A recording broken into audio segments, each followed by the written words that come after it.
So, and again, he bought one of everything. So he had 3 stills here that were, the 3 are identical other than size, but a 100 liter, a 500 liter, and a 2,000 liter ice still. And then a separate ice still unit that was designed specifically to be a cooker. And then 2 other interesting ancillary kind of units as well. So bunch of stuff. But yeah, then you just start playing with them, man. And again, they don't tell you how to do it or anything. So I guess I give IBD credit for my education, but I mean, you're running on theory at that point. Yeah. And you're like, well, you understand how distilling is supposed to work. So then you open up. There are people probably that aren't familiar with ice still, but it's pretty techy. Okay. You know, they look high tech. They are kind of high tech. They're run off a program. You're kind of experimenting with things, building programs, and then running the program. But so yeah, and you know, it's a young company also. You know, kind of secretive in regards to how they design their interface and how not so much how they'll tell you how to run the thing, but as long as you want to utilize their stock program. So if you're just cool with just pushing a button, it'll do stuff for you. It'll make stuff for you. But of course, you need to know a lot more than that if you're really going to use them for real. So after that, you're just kind of on your own. You know, Right. Can't call them up and be like, hey, I want to tweak your program here, your recipe, and do something different. So yeah, it's just been an evolution.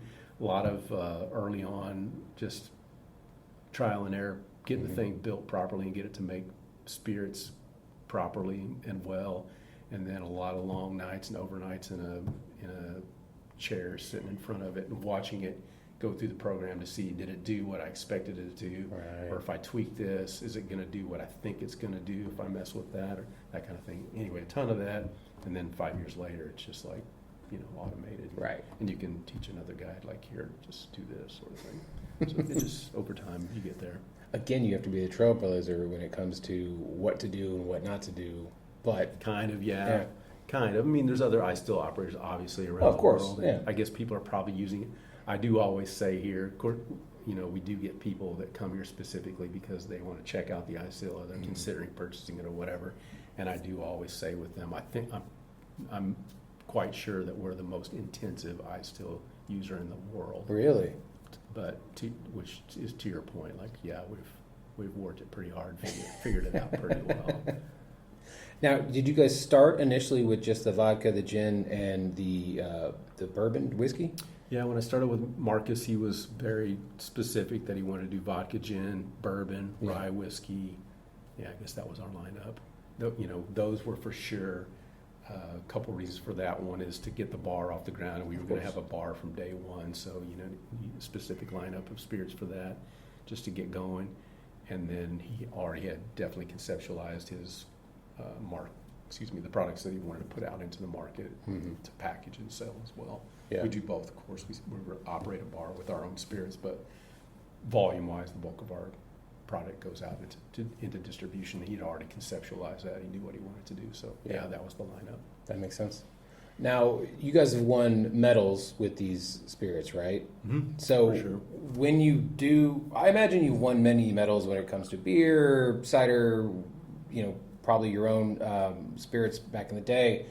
When you do win these medals, is it one of those, like, is it a relief? Is it kind of like a pat on the back? Or is it just one of those, like, okay, next? Yeah, I have mixed feelings about it for sure. It depends very much, I guess, on the medal. True. I'm definitely not an expert on that at all. In my personal career, at least for myself, I've never been too excited about getting a medal. It doesn't mean a whole lot to me, frankly. Right. Just personally, as a business, it does. Of course, Obviously, it has meaning. So it's different for Blackland and for Marcus than it is for me. I'd say mostly depends very much on where the medal's coming from. Makes sense. Because it runs the gamut. You know, everybody understands.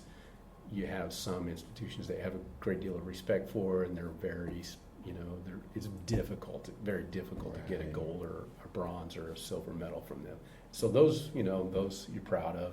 There's other places that, you know how it's like the old adage, you know, like everybody gets a medal essentially. So when you can buy one, it's not really, Exactly. So I think that's what it is. I guess, I don't pay much attention, but I would say probably in our bar, if we have anything on our wall, it's something that Marcus is pretty proud of. Like, we worked hard for it, essentially. Yeah.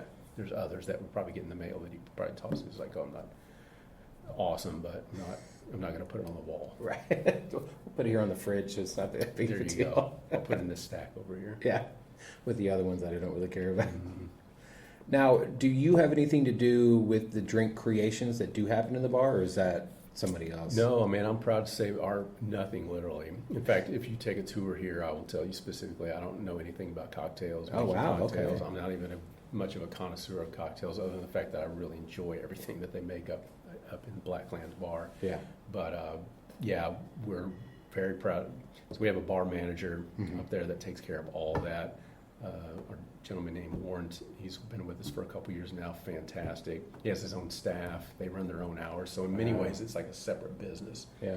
So other than, my interaction with the bar is to make sure they have the spirits that they need, whether it's our usual line or they're always, of course, revolving things that they want to make.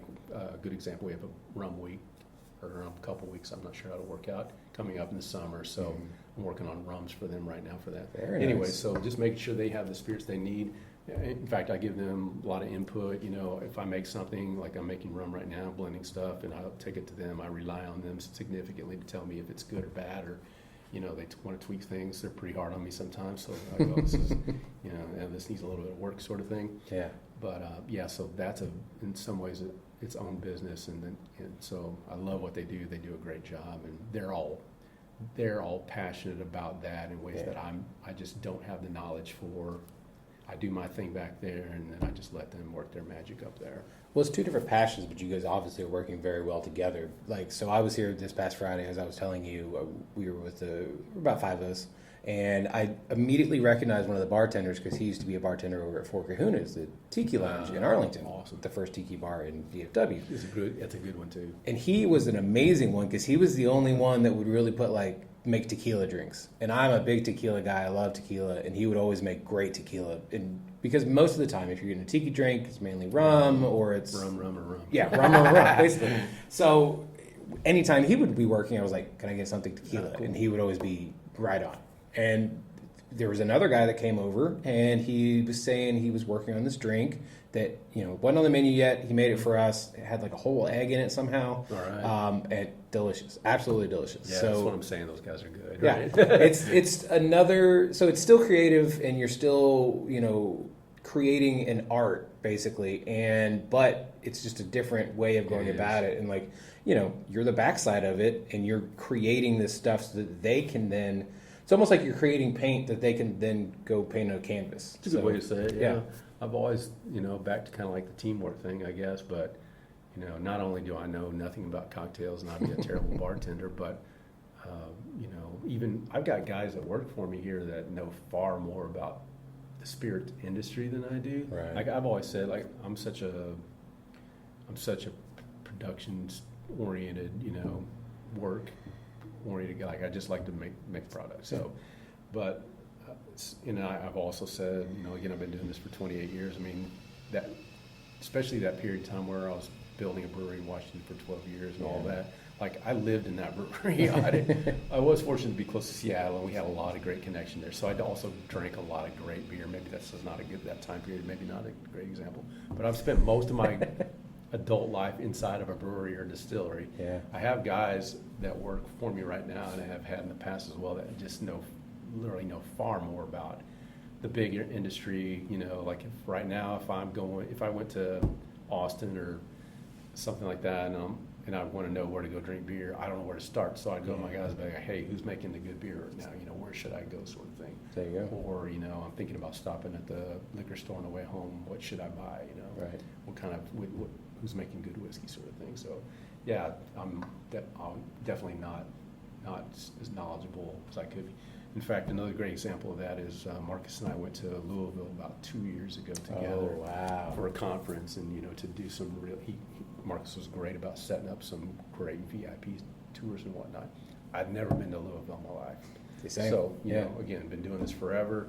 Professionally, never been, so it was a huge deal. So yeah, it's like you're right. It's just two different types of people, like Yeah.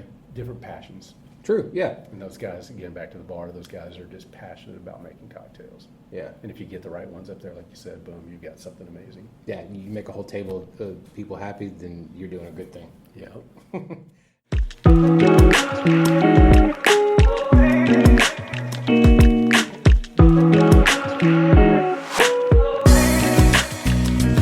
Thank you so much to Ezra Cox for being on the show. Again, this is part 1. Part 2 is out the exact same day, so make sure to go and like it and check it out. Ezra Cox, such a vast history, and I feel like I could literally talk to him for hours afterwards. We didn't give it anything, so make sure to check out part 2 as well. Now, also make sure to go and check out our newsletter. It comes out twice a week. You get even more information about our guests, and you get some fun facts. Make sure to follow us on the social media as well. It is Brewsers Pod at BREWSERSPOD on the Instagram, the Twitter, and the Threads. And then we also have a Facebook, we have a Reddit, and we have YouTube. So definitely go check us out. Now, while you are at it, and follow me directly, it is Rody John. That is RODIEJON. Rody John is the name on the Twitter and on Untapped. Find out what I'm drinking. Maybe we can have a beer together. Also, if you want to follow me on the Threads or the Instagram, it is official Rody John. And until next time, enjoy life, drink local, and cheers.